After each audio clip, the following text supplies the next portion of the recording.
Let me refresh my thoughts. So I was talking about the shelter director. She said that she said to me that I'm not gonna let you sit in a room all day while your mom do all the work, right? But every day since April 11, 2018. So April 11, 2018 was the first time I lived in a shelter. And on the first week of June 2018, I had to go see the shelter director with my mom and sister. And the first thing that the shelter director said to me is that I'm not going to let you sit in a room all day while your mom do all the work when I've been going outside every day and every day, weekday and weekend, looking for jobs and applying for jobs on the computer. And also walking around, yeah, I'm walking around in Jamaica Avenue trying to find a job. Put in for Target, I put in for Best Buy, put in for Walmart. I also tried putting in for those little small business stores with the Guyanese people, but they don't know. Just my mom was asking one of them, was it a Guyanese gentleman, if I can get hired because I do advertisement. I advertise on the internet, but they're looking for someone who has experience selling clothes. So they said no. Yeah, put in left and right, except for Target.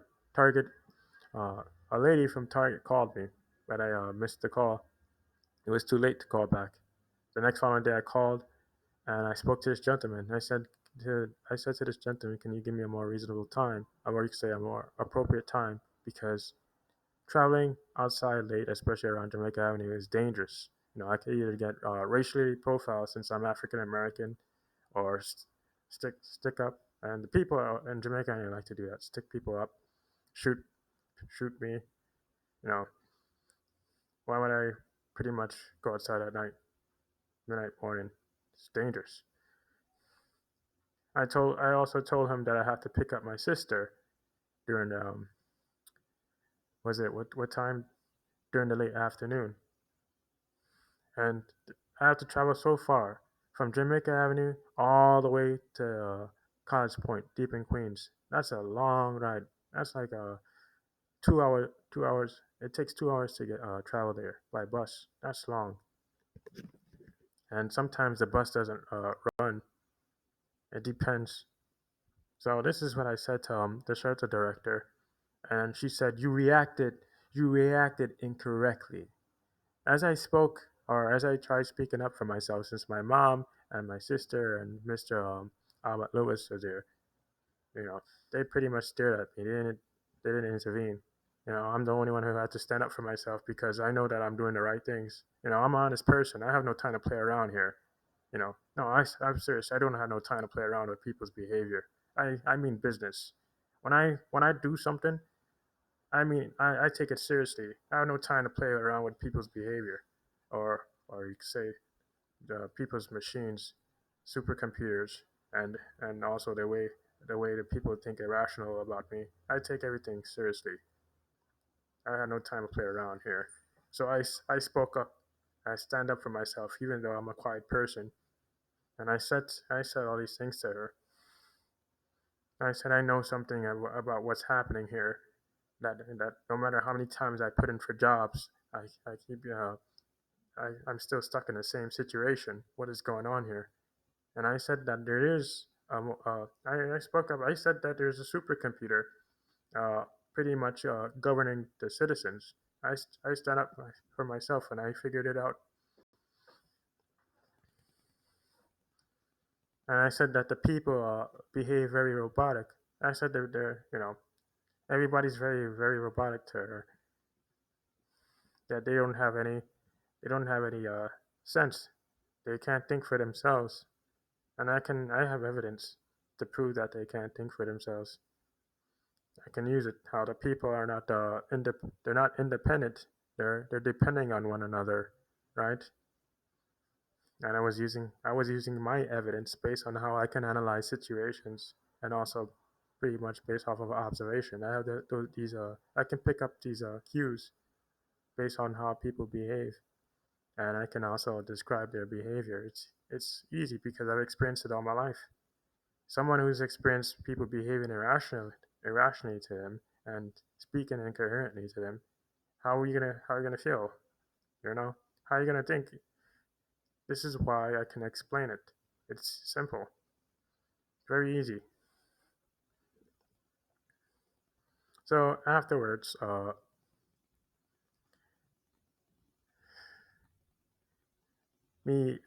was it Mr. Albert Lewis said knowledge is power. I'm like, what? I said that I have enough knowledge to actually prove that the situation that I'm in is not right. Something's definitely wrong here. This is not natural behavior. No one who goes out their way to put in for a whole bunch of jobs every day and wake up early. I'm waking up early every single day. I don't I don't take any drugs. I make sure to do the right things, just like when I was in school. I make sure to not cut class. I make sure to keep up with my homework. But teachers criticized me. I was dumped in special ed and speech. They tell me that I have limited vocabulary words. I had speech wasn't I? I had a special ed teacher named Miss Minor. She's African American. She said to my mom that I have and also me that I have limited vocabulary words and I don't know how to spell. And also she recommend. All right, this was in 2012, so I graduated high school in 2012. She recommended me to Miss Minor, my special ed teacher, she, also my research room teacher, recommended me to work as a security guard in JFK. And when I was researching JFK, and I saw that a lot of security guards that works in JFK, they are black, or you could say African American. And I remember something. I remember that my cousin Keenan, he works he was working in JFK. Someone must have recommended him. Why is it that all these people, these African American men, are being recommended to go to work at JFK? But he lives with his still. At that time he was old, 20, 21 years old, and he was living with his parents. He's still with his parents right now. And he's 1 year older than me. So I'm 28 years old, and he's 29. So he turns 30 in August, and I turn 29 in November. So pretty much, it's ridiculous.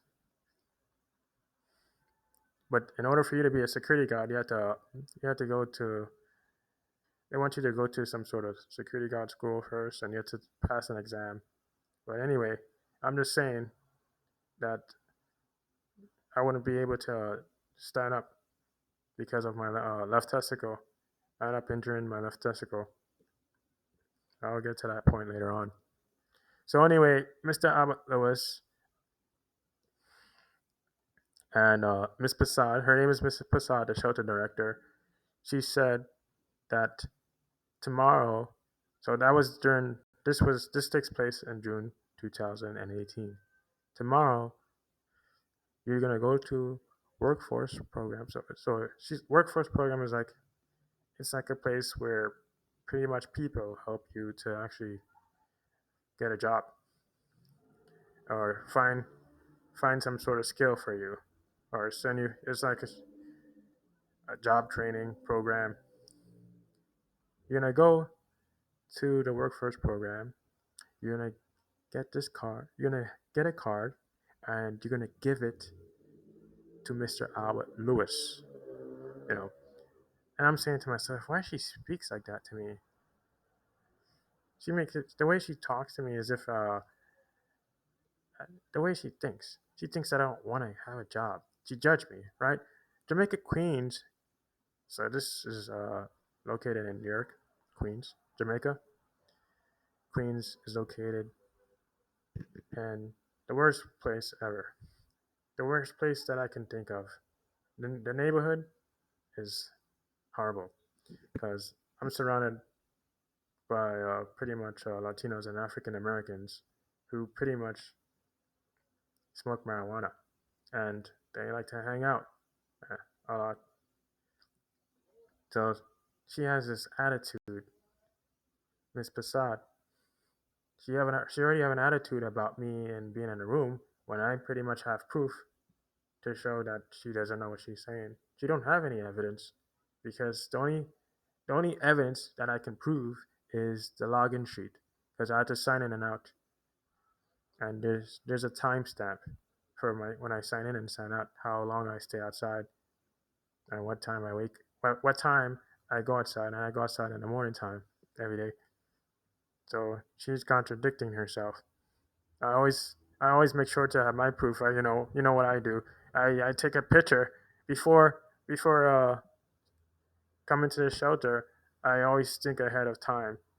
I knew that my mom was gonna end up living in a wants to go to a hotel, and then she's gonna run out of money, and then she's gonna end up in a shelter. I start to learn how people think. I start to pretty much predict how they're gonna think, and especially when they're around me, and how people are gonna think about me. I make sure to take notes on the timestamp. I make sure to actually write everything down on my calendar notes. So I have an app, and I talked about this app when I was in Florida. I would either keep it on my PS Vita. I have an app on my PS Vita and also on my smartphone, and I would write down how people behave and how they talk to me and what I did.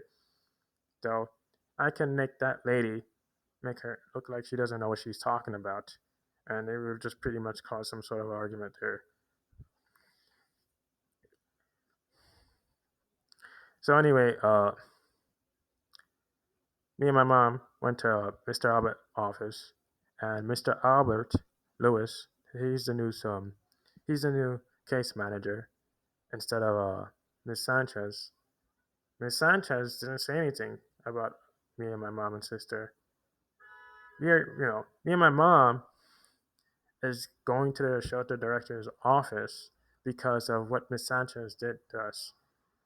Miss Sanchez said that we never complied with her appointment when she pretty much told the security guard that she would see us another day when she never did. 1 week went by, and me and my mom and sister ended up in a shelter in a director office.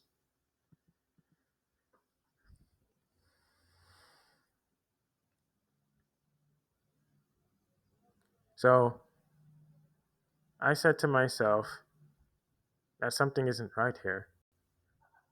So I remember Mr. Albert Lewis said that we need to go to his office, and Miss Prasad said we need to go to Mr. Albert Lewis' office. So we went in his office. My mom is angry. She's saying, "I don't know what's going on here, but me, me and my son, we went down. We went at the lobby, and we told the security guard that we need to see Miss Sanchez for an appointment, right?" And she would say to me, "Yeah, right, Andrew. Didn't Miss Sanchez say to the security guard that wait? Didn't Miss Sanchez say to the Miss uh, didn't Miss Sanchez? Sorry about that. I'm a bit tired. Didn't Miss Sanchez say to the security guard that she's gonna see us another day, or make an appointment for another day?" And I said yes. But me and my mom and sister is getting a warning. It's like it's like a in our case for the shelter. We're getting warned about what we do. And Mr. Albert Lewis is saying to my mom that we're not supposed to be ignoring an appointment when we didn't. It was Miss Sanchez. Miss Sanchez is a Hispanic lady. She's around her early 30s. My mom is telling Mr. Albert Lewis that Miss Sanchez is lying because we went down and contact the security guards at the front desk in the shelter to speak to Miss Sanchez to tell her that we have an appointment. and she let another family see her instead of us. It was ridiculous. My mom was getting stressed out. She said, "If I don't get out of this place right now, I'm gonna bring, bring hell." And I'm like, I'm sitting there quiet, just looking. I'm just shaking my head. I'm saying, "See, this is why I don't want to come back to New York. It's too many people here. This environment is not healthy. People aren't supposed to be surrounded by too many people because pretty much they're gonna act up. They want attention. Then people in New York wants attention. They want to actually they're not aware that they don't want attention. It's just the mind at that time. They're seeking some sort of attention. They want something. They crave for it. They don't know how to behave around another person. They have beliefs that influence one another, and that can affect it can affect me, and it is affecting me, and it also affects them. I can no matter how many times I put in for a job, I pretty much get ignored. Everybody that I know, all all my family and my father, they all ignore me. I don't have any. I don't have no one to talk to. The only person that I have to talk to is myself. So I know. I noticed that after the whole incident here, it's pretty much. I wouldn't even call it an incident. It seems like there's some sort of disturbance happening here during June 2018. So a week went by. Me and my mom got some sort of letter from the public assistance program saying that we need to go to some sort of job training program or center. We need to go to Grant Campus, or you could call it Career Campus. So this is Grant Associates. So I keep a record of exactly what I do. So I pretty much have this card. This is evidence, and I also had to go to America Works program,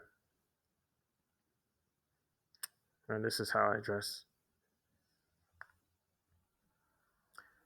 So every day, me and my mom we went to the Grants Associates program. This is for public assistance to keep. In order for us to keep living in a shelter, we need to attend the work program to keep public assistance and cash assistance open, right? Because the government see that we don't have any job, so they think that we should get a skill. So the grant associate program had an instructor. He said to the class, so the people who are attending this class are people who's on the public assistance program. He said to the class that you have choices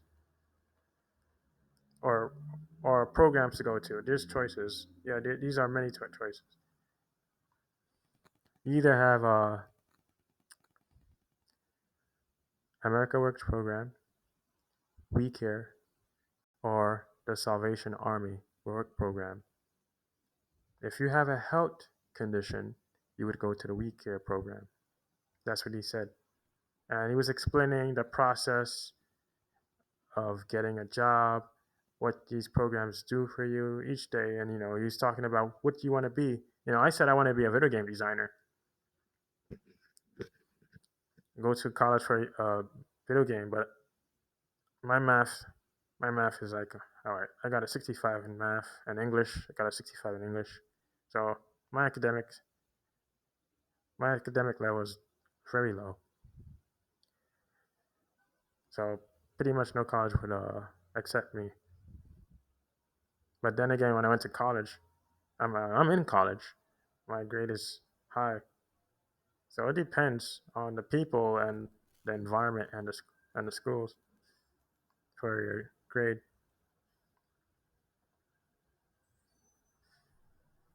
So each day I kept going to the Grant Campus and also the America Works program. and I had an advisor named Miss Lopez, and she would send me to another gentleman, or you could say like a career advisor, and he said to me that no, I told him that I'm gonna go to college. He said, "Are you enrolled in college?" I said, "Yes," because I got my paperwork and everything done for college. So he said to me that I'm gonna go to Elmont. So this is located in Long Island, and I'm gonna do a dishwashing job. Some sort. He said he want me to be some sort of dishwasher at a school. He said he wanna file all my paperwork and stuff and send me there. But the problem here was that I had to see a urologist because when I was living in Florida, there was not a there were, I never had no free insurance, health insurance. So in New York City, I have a free health insurance. So this was Fidelis, and this is the only time I can actually see a urologist. I saw a urologist in Florida. It was a free urologist, and I had to go to the the radiology lab to check about my left testicle because in 2015, oh no, 2014, was it the second week? The second week of September 2014, I ended up hitting my left testicle after writing something on the internet. I got frustrated. One day I got frustrated and I wrote something about my experiences and my ideas. And the next day I saw words in my dreams telling me that I don't know what I'm talking about and telling me about monarchy and lecturing me when I talked about the president and pope and also the queen and how the citizens are not capable of taking care of themselves and someone gives them a job, someone gives them a girlfriend, a wife, a house, and I don't have nothing to show as a human being. I feel as if someone wants to send me to despair. Maybe so I want maybe so I can have the urge to pretty much do something to myself or pretty much live on the streets and just look at the sky all day. That's how I put it. They just want to break my mind. They want to penetrate my inner thoughts. They want to weaken my mentality. They see that they see that my mind is healthy. They see that I'm able to think in a way that other people aren't able to think. Like, for instance, I can give an explanation about how this place is pretty much made from technology, and I can actually show people how it works, the technology, right? It seems like the observers don't like it, and the observers is, or rather, the saying is, are the multi-agent quantum AI computers and high authority NSA software engineers and the main software engineers. So as I went to this urologist in Richmond Hill, I went there to see about my left testicle. If I should go to the emergency room or what? What's going to happen? What to do? What I don't know what to do. You know, I've had this pain for such a long time. I still can't get rid of the pain. You know, I can't sit down. I can't stand no more. I can't walk. The only thing that I can pretty much do is to get rid of the pain is lay on the bed.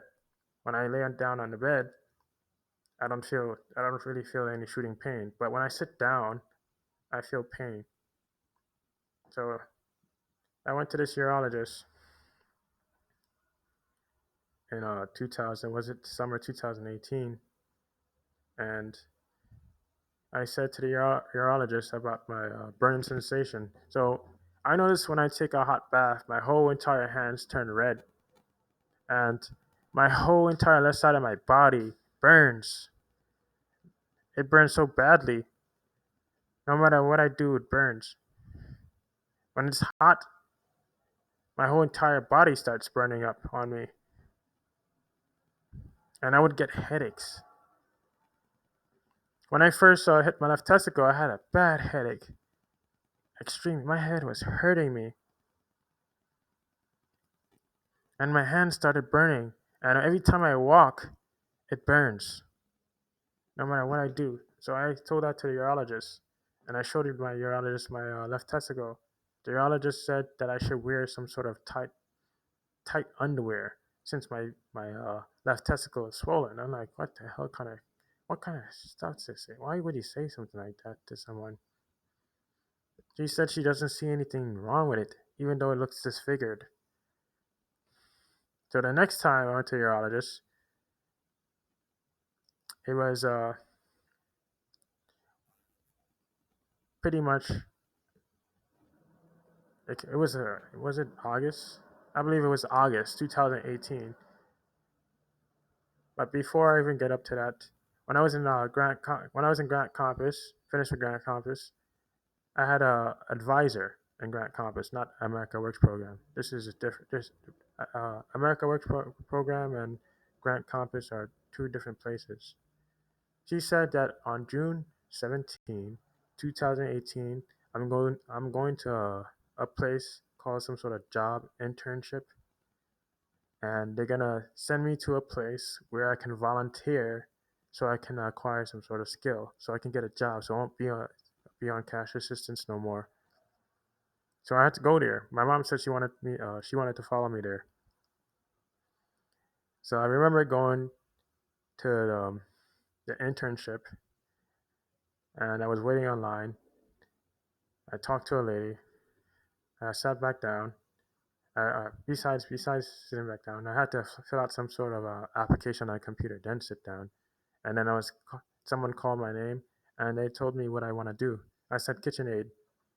She said that she have a place located in Linden Boulevard.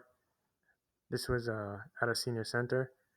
I said, "Do you have somewhere else?" Like my mom is insisting that I should work for Dave. So this is Dave. She said that I should work for Dave because she worked there before when she was on the assistant program a few years back, but she's on it again. And during that time of 2018, she said that I should work for Dave at Forest Hills as a kitchen aide because Dave makes you go home early. Sometimes he doesn't need people; he just sends you home. And the other people that you might be going to, since your time is from wait, what time? Since your time at that, so when I was attending the America Works program, my time would be from at least 9:30 or 9 o'clock in the morning, all the way from 2:30. I had to sit somewhere. My mom said that I can avoid this by going to Dave. So I told the lady Forest Hills. She said she doesn't see anything in Forest Hills. So instead, well, she said that she sees some place in Rego Park. So I said, yeah, Rego Park. And then my mom said, oh, I don't know what's going on here, but this is not the place you're supposed to be going to. Huh? She was just, my mom was criticizing me. She said that there's a lot of white people there, and that people might not treat me right. I don't know, and Asians, and I don't know why am I going there. So when I went to the Regal Park Senior Center, I was a KitchenAid. Before going, before even going to the kitchen, it was a receptionist, and she laughed at me, the receptionist, when I showed her my paper. I'm like, why is she laughing? She kept laughing continuously, nonstop. And I'm pretty sure that I have a recording because I since I left Florida, I would carry my recorder. I have a recorder on me 24/7 due to me knowing too much about how humanity works and that there's an artificial intelligence is managing humanity. And I'm always put into situations where made to look that the people make me think that I can't explain anything or I can't talk or they make me sound like that I'm some sort of illiterate person or I can't speak English or they would say that I did something to them and I never did. When I was in the B house, I was accused of having a knife, and no one would. Even though I tried to explain myself out of it, they seemed to only focus on one thing. They focus on me, me doing something just irrational to my cousin, and I never did anything irrational to my cousin. my cousin was misbehaving. I had to inform his mother that her child doesn't know how to behave, and I got provoked by him because he seemed to block me. So this takes place in the basement. He blocked me from going up the stairs. He uh he pretty much stand up on the railing. He's 10 years old. He stand up on the railing and he prevented me from going up the stairs. So I won't contact his mom because his mom is the one who put him up to it. His mom told him to go downstairs and bother Angie while he's sleeping, knowing that I have heart conditions. I have heart conditions, I have a irregular heart, and I get tired, and I have a whole bunch of dreams. I can't do nothing about it, and I get so tired. I get to the point of being so tired that talking is hard for me, and also thinking is hard. I can't control my health. It's out of my control as a human being. And living in this environment called New York, it's also pretty much damaging my heart and also my way of thinking. This is the most unhealthiest environment. To come back to New York City, and I was living in a quiet environment in Florida where there was barely no people, it's ridiculous. So she called the cops on me. This was in Ozone Park, and a whole bunch of them SWAT. I say SWAT because that's what happened. They swatted the my aunt's house, and they came downstairs in the basement, and they said, "You know what? Put the phone down. Put the phone down." They put the phone down because I was talking to my father. My father probably heard that on the phone. Like, what the hell is going on? They're so angry at me. All of them started ganging up on me. I said that the artificial intelligence, knows that these people have a belief. They see me as African American. They say, you know what? Let's talk this way to this African American, and this African American knows too much about technologies. The artificial intelligence doesn't like that. It needs to create a situation where it can remove me from that environment, so I won't depend on my family no more. So when I need them, they won't want to come to my rescue. They say, this behavior, his behavior, nope, I don't want him there. He has temper, I don't want him there. I don't want him near me. I don't want to have anything to do with that man. And I was only 18 years old. I was starting out at 12th grade. Well, not yet, but at was it 2 weeks? So that was August 27, and I start during the first week of September. Uh, at least a week later, I ended up going to school, and I was so depressed. I didn't know what to say. I feel like not being around people because people behave irrationally. How am I supposed to have a calm mind in school when I don't have a proper place to live?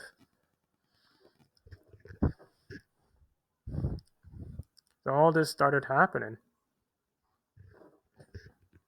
To come back to New York and end up in a work program and end up in a shelter, I feel like I'm reliving a nightmare. But this is just pretty much the artificial intelligence simulating the time of events for me, so I can end up back in a situation and the mentality that I had when I was in Florida, it needs to disappear. That's what the artificial intelligence thinks. That's how it thinks. But besides that,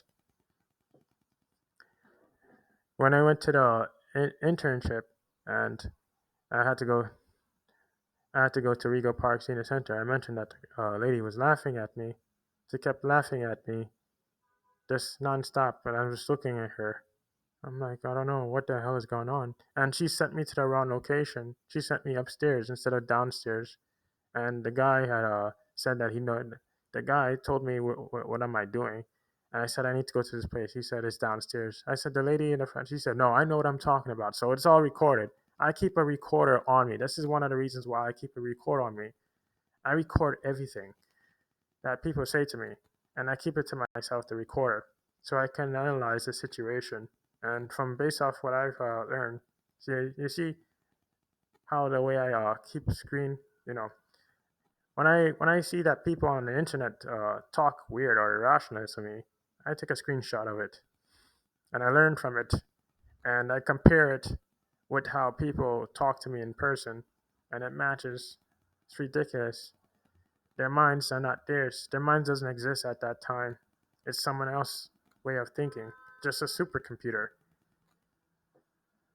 What I mean by supercomputer is just uh, a, an AI computer that pretty much have their genetic information and using a computational intelligence system to pretty much design a mentality from them. All I just see is just algorithms, or you could say cryptography keys. These thoughts about me simply doesn't exist. It's just the AI, the ones making them think that way about me at that time. So I can actually think that this is it. This is actually my way of thinking. The way the people think is my way of thinking when it's actually the supercomputer who's making the person and also trying to get me to think that way. So I can end up in this situation as long as possible.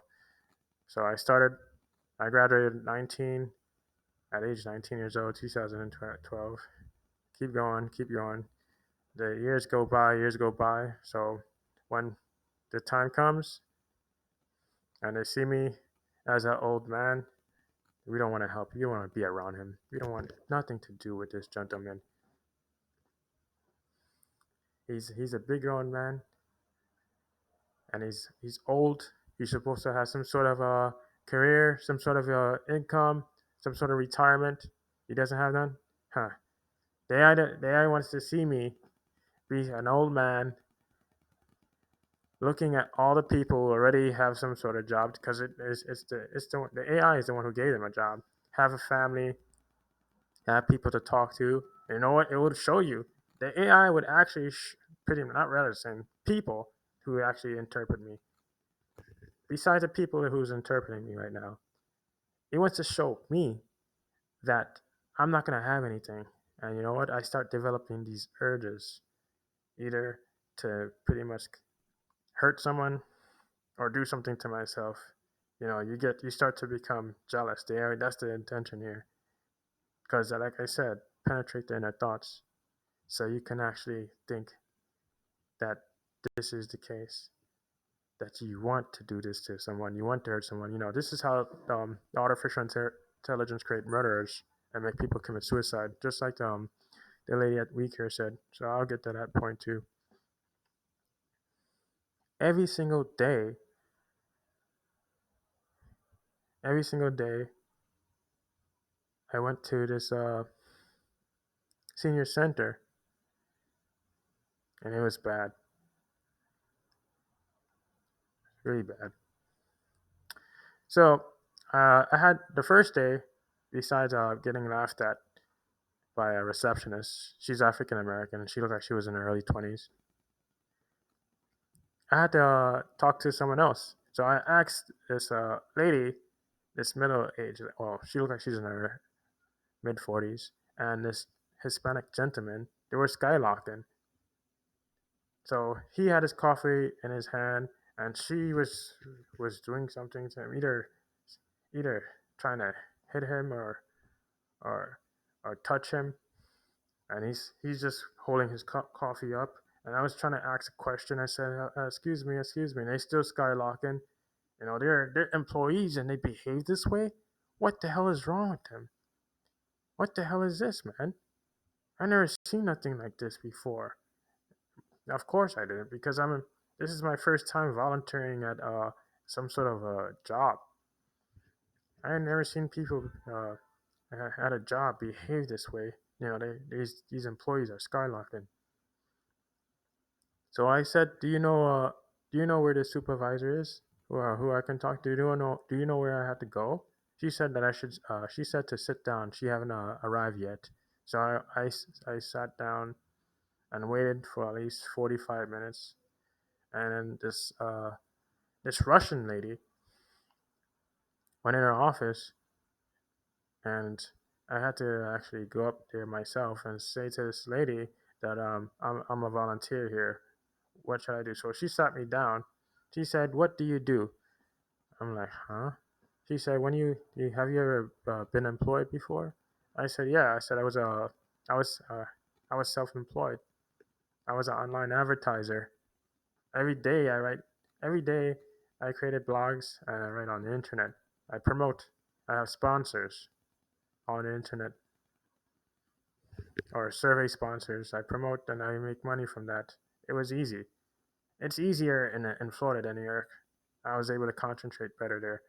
Anyway, she was talking about advertising food or for the kitchen.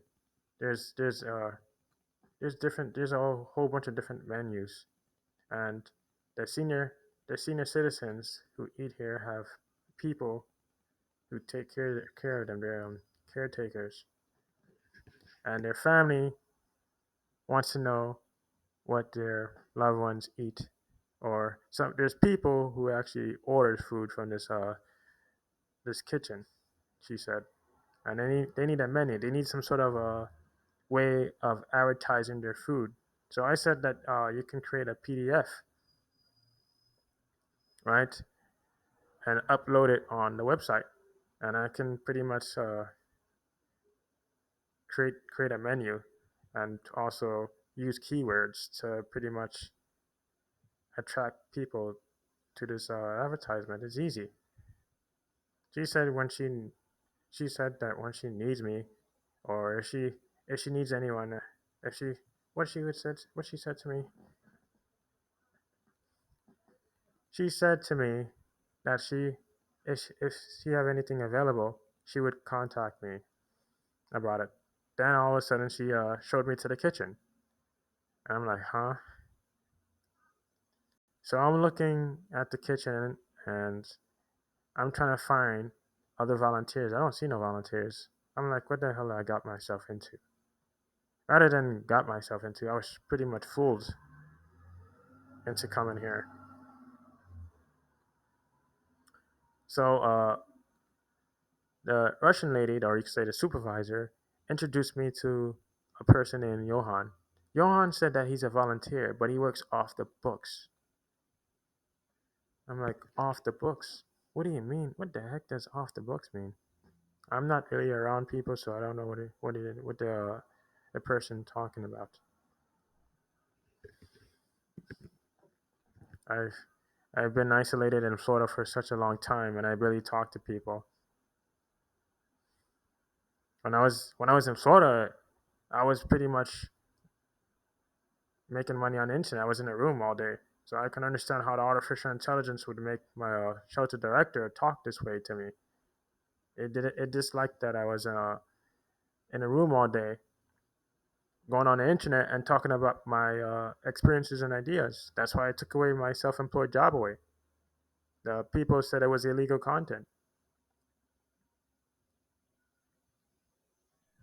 So Johan told me. So what I said to him, I said, Johan, can I do the dishwashing job? He said, that's. He said, that's my job. You should clean. You should just clean. No one like introduced themselves to me. The next day I come in. The next day I went to the senior center, and you know I was just standing there. I didn't know what to do. So Johan said to me, "Don't you know you're supposed to have gloves and you're supposed to have something to cover your clothes? You're in the kitchen." I'm like, "What?"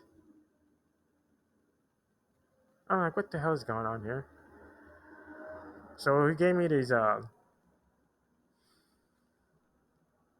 gloves, and he was telling me to pretty much do anything I want here, like sweep the floor or anything. So there was another lady. Her name is Vicky. When Vicky would tell me to clean the storage room, and I would spend hours in a storage room. I don't know what to do, sweeping, waiting for time to pass by.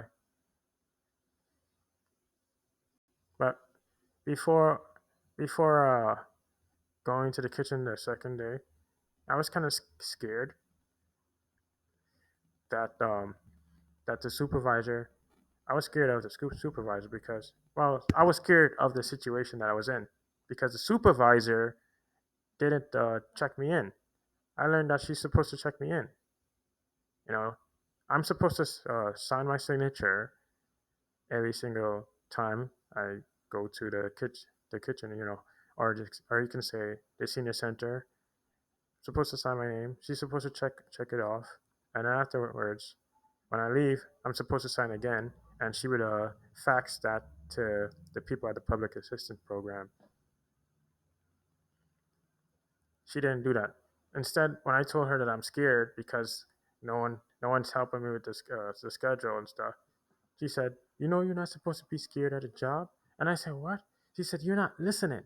You're not listening." And then when I heard those phrases, "You're not listening," I remember a person was a few months ago when I remember this was when I signed out to go walking. No, I signed out that day. My mom said that she had to see Miss Sanchez, and my mom said that she's gonna meet me in front of the suit store. So I started walking, minding my own business. I was listening to my Japanese songs. I listen to Japanese songs and also German songs. That's all I do. I listen to songs from Japan and also Germany. This young gentleman, this young gentleman was saying to me at least 12, how many steps? At least 14 steps or 15 steps, not 12 steps. 14 to 15 steps. Bruh, you're not listening. You're not listening, bruh. I'm like, what the heck? He had his pit bull, but the pit bull was minding his own business. I don't understand. Why does he keep repeating these words to me? So when I heard the supervisor talk like that, I'm like, and I remember another time when I was at Dollar Tree. My mom said to me, "Andrew, can you please go to the bacon aisle, the bacon section, the aisle there?" She said the appliance aisle or the appliance section. She said to go there, so I went there and I saw I saw a lady on a phone. She said, "You're not listen." She said it out loud. A lot of people can hear her. "You're not listening." As soon as I walked to that section, she said on the phone, "You're not listening. Everything is coming out your ears." I'm like, what the heck?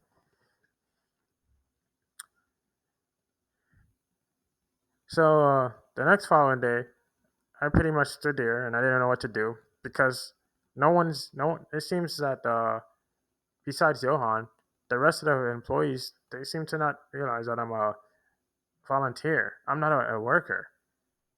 These people who are working there, they're getting paid, like $400 or $500 per week or so, or every 2 weeks. I don't even get the only thing me and my mom is getting is like how much per month is per month. So we probably getting like $300 or $400. They're getting weekly paid or bi-weekly pay, and I'm just working. I feel like I'm working harder than them because all of a sudden their behavior changed. Miss Miss Vicky wanted me to which she wanted me to wash the dishes or rather than dishes pots, these big pots. She wanted me to sweep, but it seems like they had me doing the hard work. Johan and this was Filipino lady and this Hispanic lady. There's two. There's how many Hispanic ladies? There's two of them. Two Hispanic ladies. One Filipino lady. Johan, he's a Hispanic gentleman. They all work together. All of them work together, and I feel like an outcast.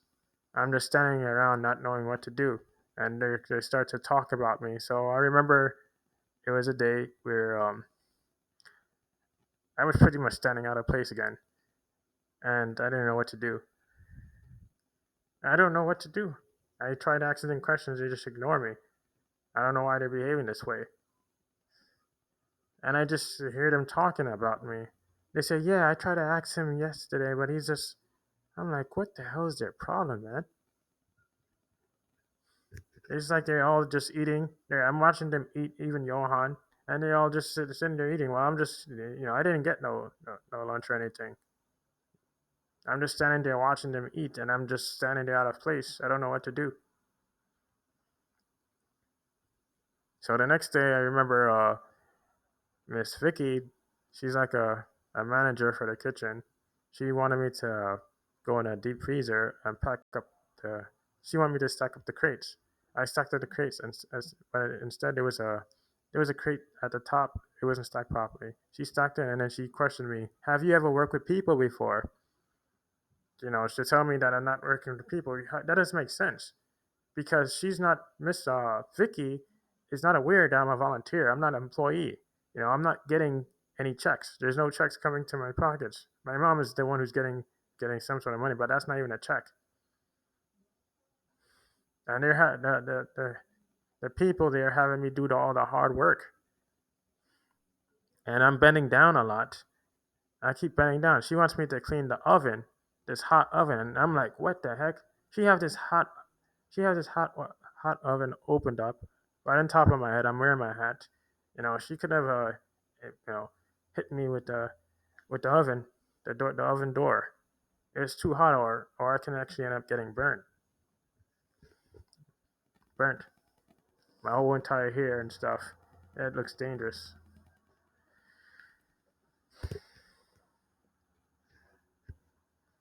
I talk about it. Something's not right.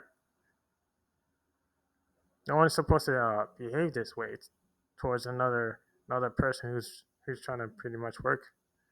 You know how are you supposed to be in a healthy work environment when everybody have an attitude towards you, including Johan. Johan is a cigarette smoker. I believe he do other drugs, but I told him that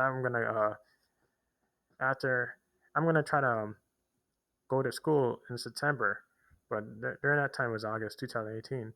I said I'm gonna go to a university, Queens College. That's what I said. I said I'm gonna study to be a neuroscientist. He said, "Did you know people make a lot of money? Make a lot of money talking about human mind and stuff." I said, "Oh, really?" He said that he's attending Hunter's College. I'm saying, "You are?" That's what he said to me. He's attending there. But the way Johan talks, he doesn't talk like a person. He doesn't talk like a college student or a person or intellectual person. I think I don't know. Probably I don't think he go to college. It was a lot going on. Like I remember it was like 2 o'clock p.m. and the lady wanted me to clean somewhere, but she didn't explain. She didn't explain like, exactly where she wanted me to clean. I don't know what she's talking about. I said my time is over. My time is over. She said, "Okay, go home." And then my mom, I had my recording. I showed my mom the recording of how Vicky spoke to me. She said, "You, the way you talk is very demanding, very demanding. Why you talk to people like that?" I'm like, "What? That doesn't make sense." I'm showing my mom how Vicky talked to me.